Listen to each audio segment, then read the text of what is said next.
Well, in Burundi, campaigns for legislative and presidential elections are ongoing in an atmosphere of tension. Political crisis triggered by President Pierre Nkurunziza's bid for a third term remains unresolved.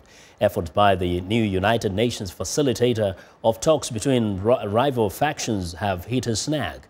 VOA's Rwema reports from Bujumbura. The government and the ruling party delegations were absent as talks to end the political crisis in Burundi resumed. The talks, facilitated by United Nations and African Union envoys in the country, were supposed to bring together the government, political parties and civil society.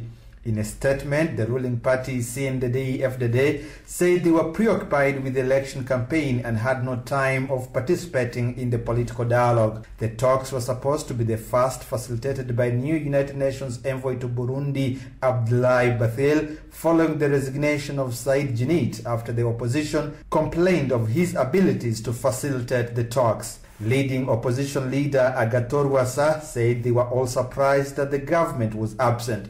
There is a need of people to deal with this situation, and nobody has the right to be absent, because we agreed from the Arusha period that any time that there will be some questions arising in our society, we should find a way out through a dialogue.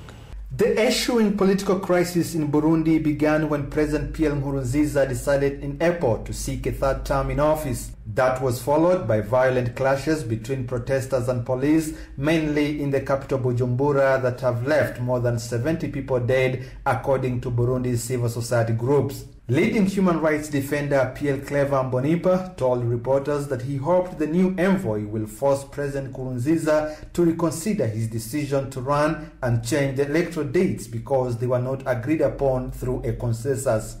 According to Agathon Rwasa, the political solution in Burundi can only be found through political dialogue. This unilateralism of the government side is not a solution to the problem. It isn't even a part of the solution to the problem. The solution can only be generated by a true dialogue. And I think that the message from the African Union, when they were in that summit in Johannesburg, the way the United Nations appointed a new representative is just a sign and even a message toward the government side that unilateralism is not a solution, that we are obliged to dialogue as Burundians and find out a consensus on how we move forward.